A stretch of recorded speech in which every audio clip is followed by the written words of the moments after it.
afternoon, and thank you everyone for joining the NeedyMeds special topic webinar, Education, Support, and Advocacy for Crohn's and Colitis, how the Crohn's and Colitis Foundation of America, or CCFA, can help.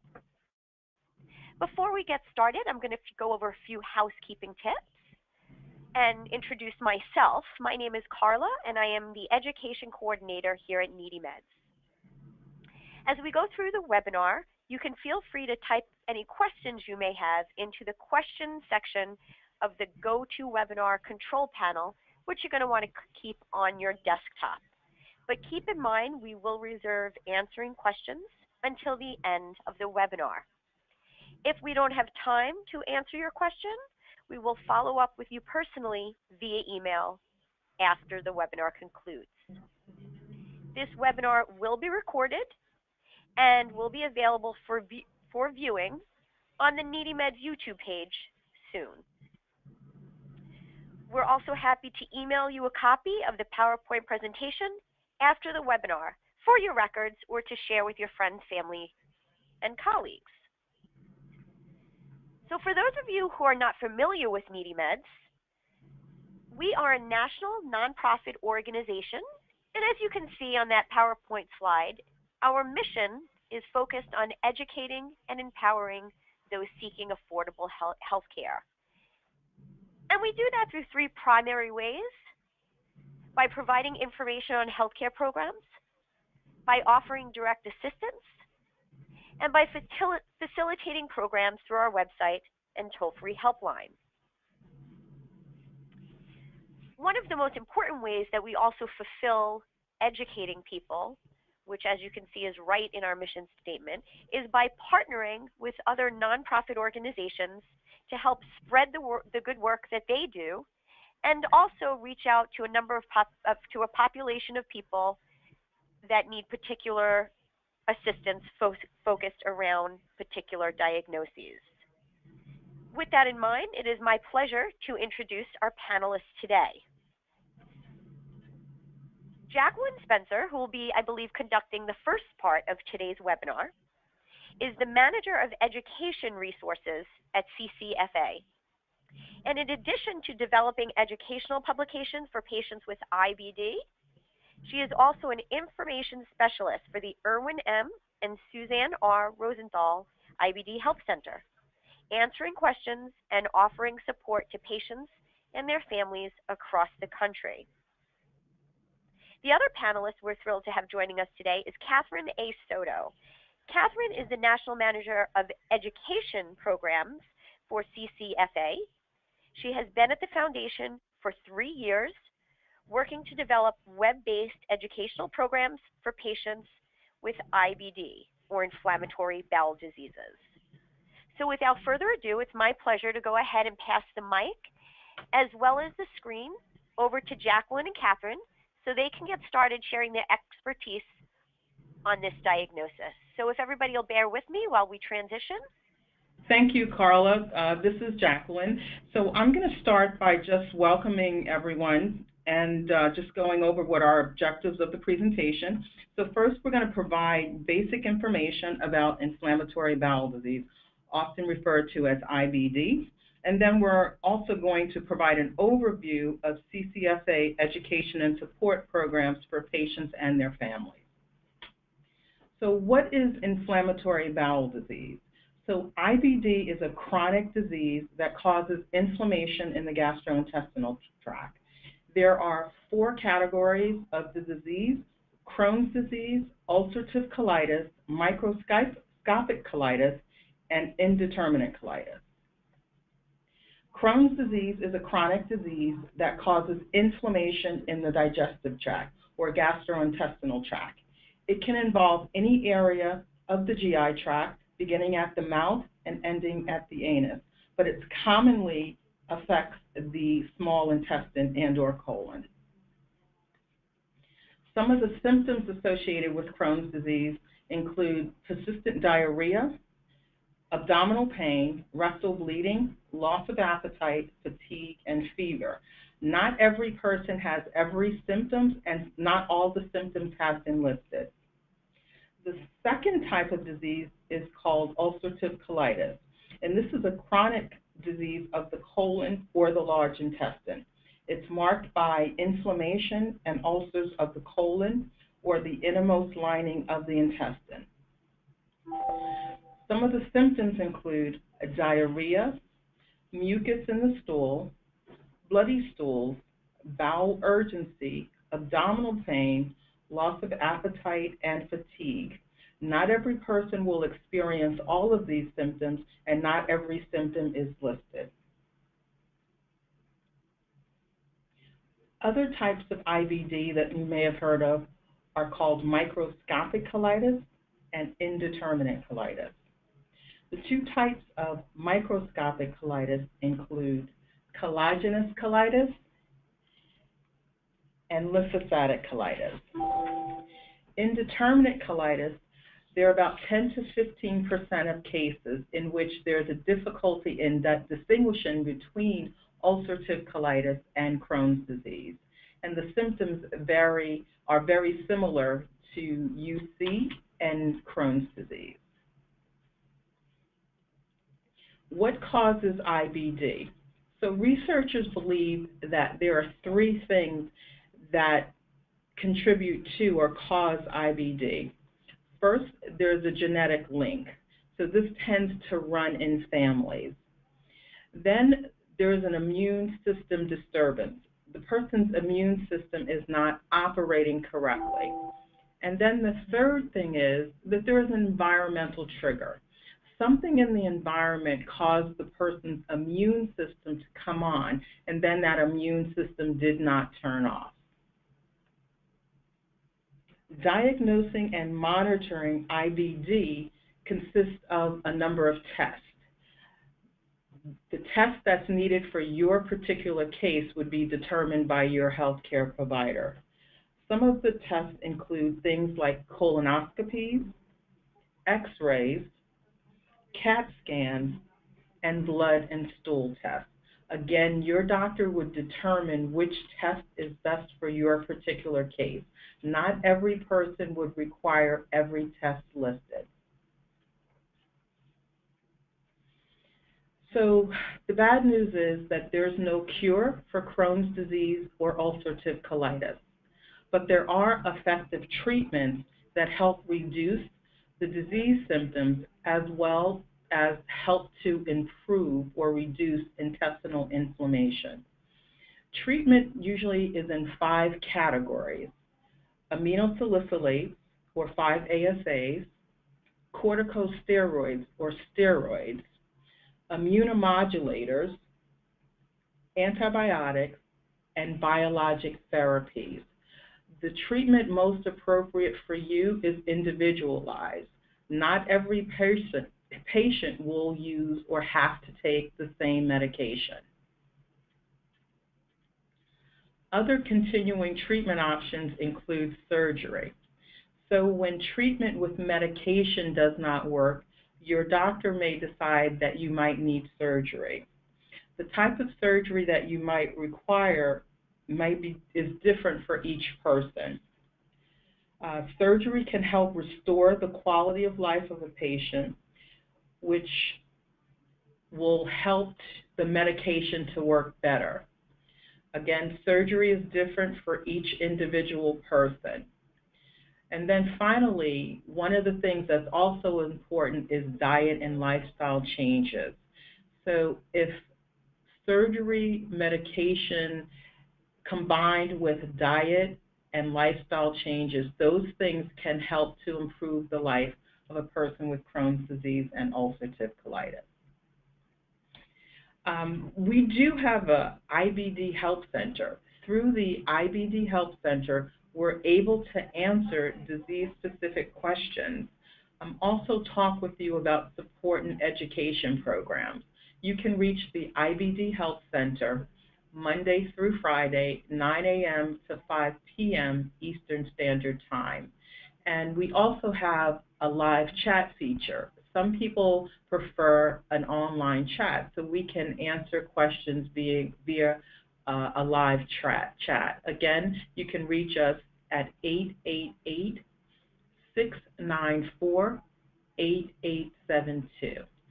And now Catherine Soto will provide some information regarding some of our educational and support programs.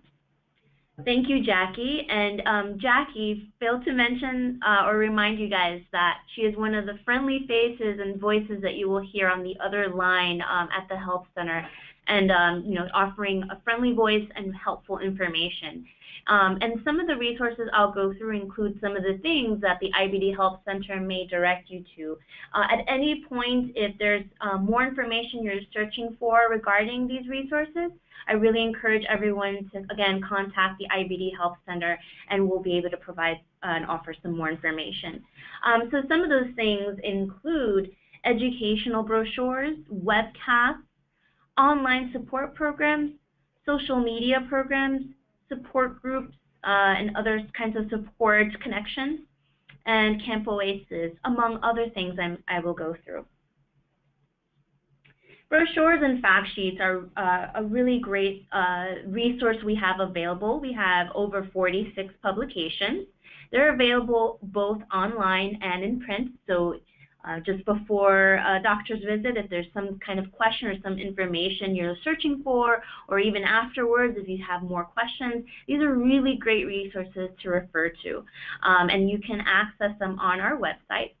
Some of the popular topics we have brochures and publications on are listed here on the screen, but you'll see they're very disease specific, and so we have one on Crohn's disease, ulcerative colitis, medications, diet and nutrition, managing flares, and surgery, among others. Webcasts and videos. So you're all part of this really great webcast put together by NeedyMeds, and we're so excited to be partnering about that on this. And CCFA also offers some educational webcasts on various topics in IBD. Some of the most common ones, or some of the most popular ones we offer, include summaries on treatments, IBD 101s, so very disease specific. We will offer one webinar on Crohn's disease, another one on ulcerative colitis. Nutrition information, that will offer kind of like the link and research-based nutrition information, what some of the studies are relating nutrition with IBD, and some ongoing research around that. We have a webinar, some of the more recently released ones, on colorectal cancer. IBD patients have an increased risk of colorectal cancer, but there are really great ways to minimize your risk. And so this is a great webinar to watch if you want to learn ways to really minimize that. So I encourage everyone to view that webinar. It's very important. And biosimilars. Biosimilars have been newly introduced into the IBD space. There's a webinar kind of highlighting everything you need to know about biosimilars.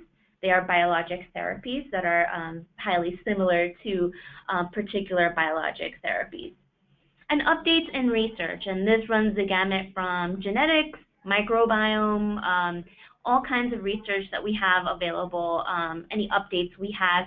We do an annual notice to all patients about research.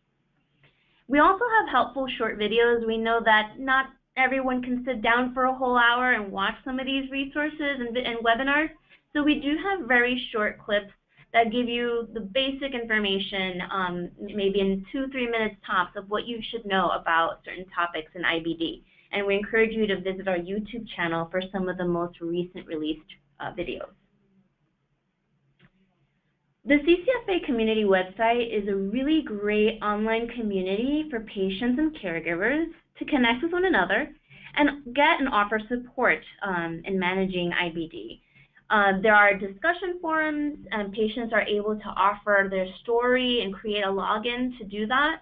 There's online support groups for patients. We're also in the midst of getting ready to release a caregiver support group. And we also have an Ask the Expert feature. This is great if you have a question about IBD. There's a panel of experts that go in and answer your questions, so it's a really great resource for that. And a searchable library of all previously answered expert questions. Sometimes there's a question that someone's asked that maybe you've never thought of before. This is a really great place to look for kind of just a hub of information from a community of patients. Some customized IBD education can be found here through what's called the IBD Knowledge Navigator. And it's, again, disease-specific information on select topics. So in order to go to or be a part of community website, you can visit it on the link shown here, www.ccfacommunity.org.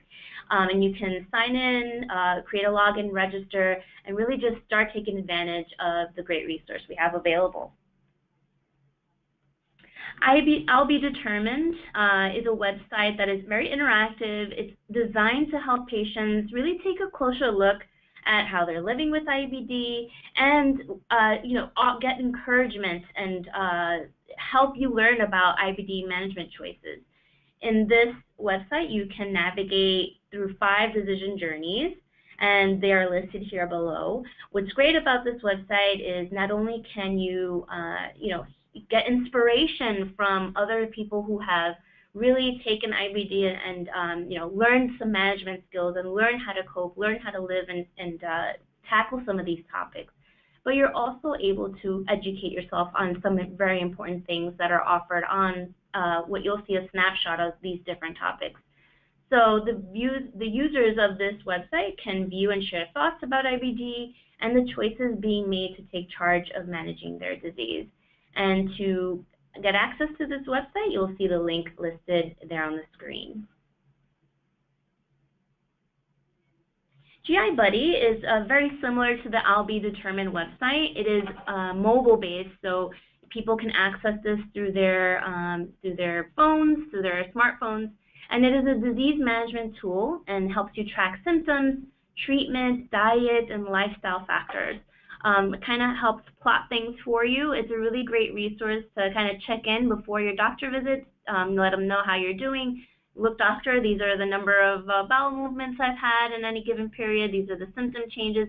So it's a really great resource, and it provides a report and patient history and patterns specific to you. So this is a really great thing to take advantage of. It's accessible, again, as I said, online, and you can download it as an iPhone or Android app on the go.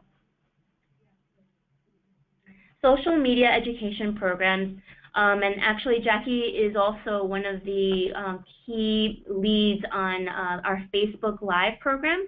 We also have tweet chats, and what these social media programs do is use a panel or an expert on a specific topic and speaking to our patients, and patients are able to pose questions, interact with one another, interact with the expert physician, and we have different topics either monthly or every certain time, quarterly.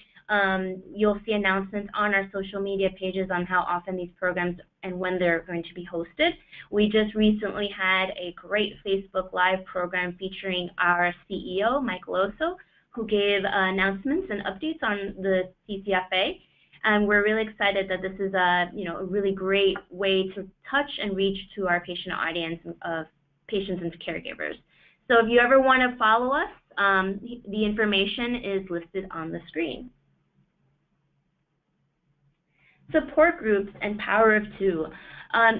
In general, support is really important for IBD patients. You may be going through a tough time, or you may be a caregiver that just needs to hear from another patient, or just to hear from others that are going through something that you're going through. And CCFA does offer local support groups. We have more than 200 support groups across the country where patients and family members can connect, share stories, seek emotional support.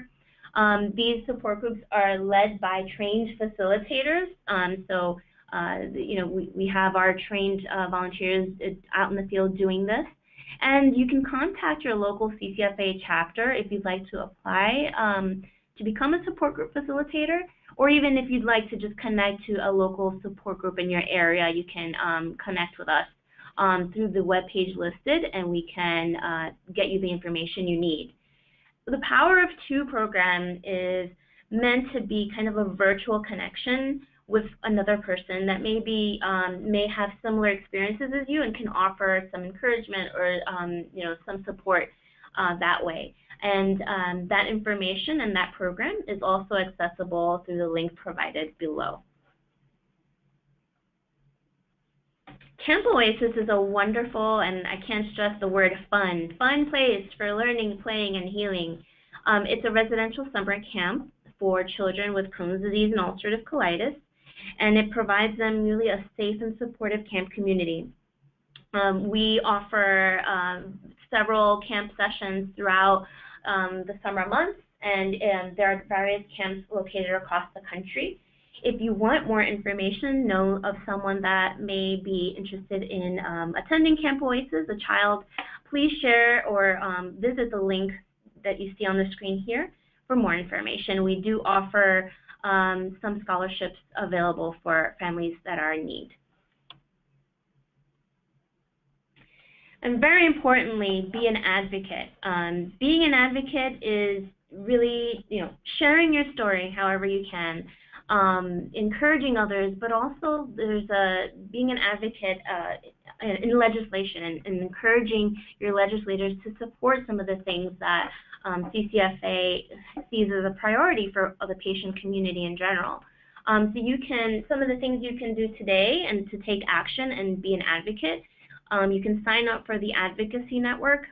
If you sign up for the Advocacy Network, it allows you to obtain updates from CCFA on key legislations that have been released or any actions that we're taking as an organization that you can be a part of. It's a really great way to stay updated on that. You're able to email your legislators as well. There's a nice form that we have where you can connect through a template that you can customize and send emails to your legislators based on your zip codes. You can also read our advocacy toolkit. It talks about how to be an advocate and some of the things that CCFA volunteers and other advocates have done to help inspire the community. As an advocate, we have in the past called for increased federal funding for Crohn's disease and ulcerative colitis research and awareness programs that improve the lives of patients. We encourage our members, volunteers, and friends to be actively engaged in public policy. It really creates a movement that is so empowering. You can, as I mentioned, share your personal stories and inform and inspire elected representatives in Congress to support the cause. So if you want to be an advocate, everyone can be an advocate, but you can sign up today by visiting the link provided. And I just wanted to share the disclaimer that the CCFA provides information for educational purposes only. We do not offer medical opinions, and we encourage everyone to talk to their healthcare providers for decisions around their care.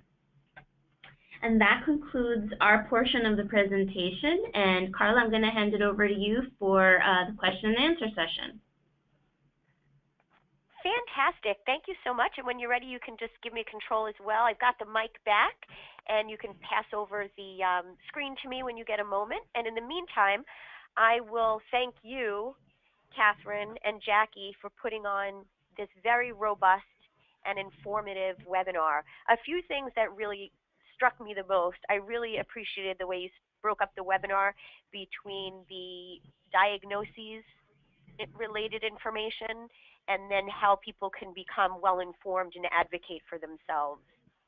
I particularly liked, I found particularly helpful. So I did appreciate not only the way you split up the webinar, but the details included when you talked about each portion, whether it was related to the diagnosis or the educational resources. In particular, Jackie, when you mentioned the examples of testing available, it's really nice to know when you're not sure and you're in the phase of not feeling well, where you're not sure what the diagnosis is and certainly what to possibly anticipate. So being armed beforehand with the idea that you know that there are possibly some type of diagnostic tests down in your future, and also what the definition of those diagnostic tests means. I think that's really important. I know for myself in the past, doctors throw around words like endoscopy or CT and X-ray, and I sort of smile and nod as if I know what those mean. So I appreciate your taking the time to indicate on the PowerPoint presentation what those mean. And I really found it very inspirational that although there is not a cure, there are clearly not only effective treatments that Jackie pointed out, not only affected but varied and individual for person to person, but as Catherine, you brought up in the latter part of the webinar, that people can also be their own advocates. And again, I particularly liked that you didn't forget about the caregivers and what an enormous amount of support and life-saving tools they offer, just having the back of those that are struggling with such a diagnosis. And Carla, can I just add one more go thing? ahead, Jackie. Sure. You know, we do get about 1,200 questions per month from patients and family members. We get questions via telephone, via email, via answer chat, and a lot of what we hear from our patients and caregivers is that, you know, the doctors provide them with the information, but they don't always have enough time to spend with the doctors to get detailed questions answered. That's a good point. Yeah, for example, a doctor might say to a patient, well, here's the medication that I want you to take, and, you know, come back and see me in 6 months. But patients often have follow-up questions regarding the medication that they're taking. So what we try to do in the health center is answer some of those questions. Now, we're not doctors or nurses, so we can't provide medical advice, but we can walk the patients through the package insert, for example, that has a lot of information about the medication risk and benefits. And sometimes patients don't know that they can look up those things on their own. So we do take the time, you know, to spend with them. We may spend 15 minutes with a patient. We may spend 45 minutes with a patient, but we try to answer those questions so that when they do go back to their doctors, they can be armed with some additional questions that weren't answered. That is so important that you took the time to highlight those points, Jackie. Thank you for that, because I know that that is crucial. And again, I know with my own personal experience and family members that I've accompanied to doctor appointments, you walk away almost, you know, in a fog of information. It's very overwhelming to attempt to not only process it, but then begin to implement it. So the fact that you're there to assist people through what could be a challenging time, and the fact that you do it through myriad outlets. People can reach you via the web, via the phone, via chat, on a mobile device on their phone. So it gives people the opportunity to really reach out in a forum in which they are most comfortable. So Carla, thank you so much. And I just have a couple of more tips. I just want to stress for particularly newly diagnosed patients that whenever possible, if they can take their caregiver or another family member with them so that that other family member can take some notes. Because oftentimes when you get a new diagnosis, once the doctor gives you that diagnosis, your mind is sometimes stuck on the diagnosis. So your other family member or caregiver or someone else that's with you can ask some questions as well. Also, particularly for newly diagnosed patients, we have something called our patient starter kit, and this basically says, now that you're diagnosed, these are some great steps to do next. So the one thing that we would really want to stress is that start a medical log or a journal.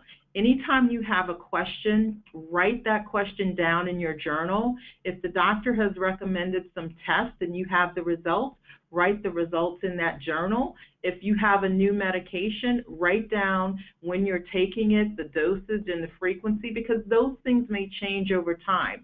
And so every time you go to the doctor's office or call our organization or call an organization like NeedyMeds, you have your medical journal right there to write down your questions and answers. So I do want to stress to patients, please, just go to the 99-cent store, get a notebook, get a journal, and start keeping track of things. Again, invaluable feedback and something that is really applicable. I know sometimes, again, you go to the doctor and they give you this grand list of things that really you don't know how to implement, or you don't think you're going to be able, because it seems overwhelming. So I appreciate that the tips that you're getting are things that people can really implement immediately and easily, or so it seems. So thank you for that, and thank you again for circling back to how important a caregiver's role or your support people in your life can be, even from the very beginning. So, of course, before we move on to the questions, I want to again thank both Jackie and Catherine for sharing their expertise on supporting people that have been diagnosed with this condition.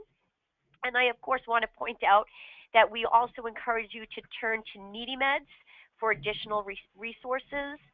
Once you have been diagnosed and there are medications that the doctor feels you should be taking, we encourage you to contact NeedyMeds. And you could do that either through our website or our toll-free helpline.